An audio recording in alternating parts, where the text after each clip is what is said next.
Hi friends, ಹೇಗಿದ್ದೀರಿ? ಎಲ್ಲರೂ ಚೆನ್ನಾಗಿದ್ದೀರಿ ಅಂತ ಅಂದ್ಕೊಂಡಿದ್ದೀನಿ. ಬನ್ನಿ ಇವತ್ತೊಂದು ಹೊಸ ವಿಧಾನದಲ್ಲಿ ಕಡಲೆ ಚಾಟ್ ಮಾಡುವ. ಏನಾದರೂ ತಿನ್ನಬೇಕು ಅಂತ ಅನಿಸಿದರೆ ಕಡಲೆಯಲ್ಲಿ ಈ ರೀತಿ ಒಮ್ಮೆ ಚಾಟ್ ಮಾಡ್ತೀನಿ. ಬನ್ನಿ ಇದನ್ನು ಮಾಡೋದು ಹೇಗೆ ಅಂತ ನೋಡೋಣ.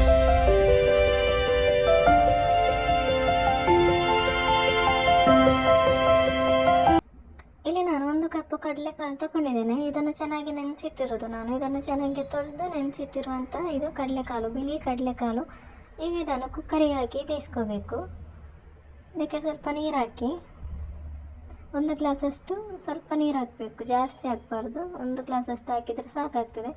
ರುಚಿಗೆ ಬೇಕಾದಷ್ಟು ಸ್ವಲ್ಪ ಉಪ್ಪು ಕೂಡ ಹಾಕಬೇಕು. ಈಗ ಇದನ್ನು ಮುಚ್ಚಿ ಒಂದು 4 ವಿಸಿಲ್ ಬರುವ ತನಕ ಇದನ್ನು ಬೇಯಿಸ್ಕೋಬೇಕು. ನೋಡಿ, ಇದು ಚೆನ್ನಾಗಿ ಆಗಿದೆ, ಬೆಂದಿದೆ. ನೋಡಿ, ಈ ಥರ ಚೆನ್ನಾಗಿ ಬೇಯಬೇಕು. ಇಲ್ಲಿ ನಾನು ಬಾಂಡೆ ಬಿಸಿಯಾಗಿದೆ. ಇದಕ್ಕೆ ನಾನು 2 ಟೇಬಲ್ ಸ್ಪೂನ್ ಎಣ್ಣೆ ಹಾಕ್ತಾ ಇದ್ದೇನೆ, 1 ಟೇಬಲ್ ಸ್ಪೂನ್ ಸಾಸಿವೆ ಹಾಕ್ತಾ ಇದ್ದೇನೆ, ಮತ್ತು 1 ಟೇಬಲ್ ಸ್ಪೂನ್ ಜೀರಿಗೆ ಹಾಕ್ತಾ ಇದ್ದೇನೆ, ಮತ್ತು ಒಂದು 4-5 ಬೆಳ್ಳುಳ್ಳಿ ಹೆಸರು ಜಜ್ಜಿ ಹಾಕ್ತಾ ಇರೋದು. ಈಗ ಇದನ್ನು ಚೆನ್ನಾಗಿ ಫ್ರೈ ಮಾಡ್ಕೋಬೇಕು.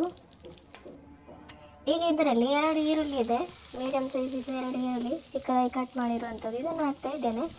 ಇದು ಸ್ವಲ್ಪ ಫ್ರೈ ಆದರೆ ಸಾಕು, ತುಂಬ ಫ್ರೈ ಆಗಬೇಕು ಅಂತ ಏನಿಲ್ಲ. ಈ ಥರ ಸ್ವಲ್ಪ ಫ್ರೈ ಮಾಡ್ಕೋಬೇಕು. ಈಗ ನಾವು ಬೇಯಿಸಿರುವಂಥ ಕಡಲೆ ಹಾಕಬೇಕು.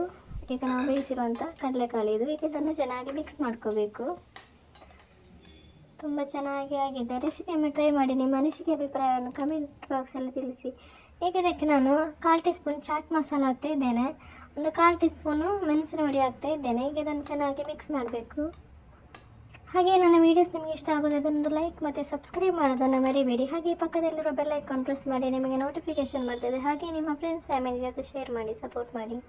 ಈಗ ಇದಕ್ಕೆ ಒಂದು ಅರ್ಧ ಲಿಂಬೆಹಣ್ಣಿನ ರಸ ಹಾಕಬೇಕು. ಚೆನ್ನಾಗಿ ಮಿಕ್ಸ್ ಮಾಡಬೇಕು. ಲಿಂಬೆಹಣ್ಣಿನ ರಸ ಹಾಕಿದ ಮೇಲೆ ಈಗ ನಾವು 1 ಕಪ್ ತೆಂಗಿನ ತುರಿ, ಇದು 1 ಕಪ್ ತೆಂಗಿನ ತುರಿ ಇದೆ. ಈಗ ಇದನ್ನು ಹಾಕಬೇಕು, ಚೆನ್ನಾಗಿ ಮಿಕ್ಸ್ ಮಾಡಬೇಕು. ತೆಂಗಿನ ತುರಿ ಹಾಕಿದ ಮೇಲೆ ಚೆನ್ನಾಗಿದು ಮಿಕ್ಸ್ ಆಗಬೇಕು. ಹೆಲ್ದಿಯಾಗಿ ಟೇಸ್ಟಿಯಾಗಿ ಮಾಡಿರುವಂಥ, ಈಸಿಯಾಗಿ ಮಾಡಿರುವಂಥ ಒಂದು ಕಡಲೆ ಚಾಟ್. ಸಾಯಂಕಾಲ ಹೊತ್ತೇನಾದರೂ ತಿನ್ನಬೇಕು ಅಂತ ಅನಿಸಿದರೆ ಈ ಥರ ಒಮ್ಮೆ ಮಾಡಿ ತಿನ್ನಿ, ತುಂಬ ಅದ್ಭುತವಾಗಿ ಬಂದಿದೆ.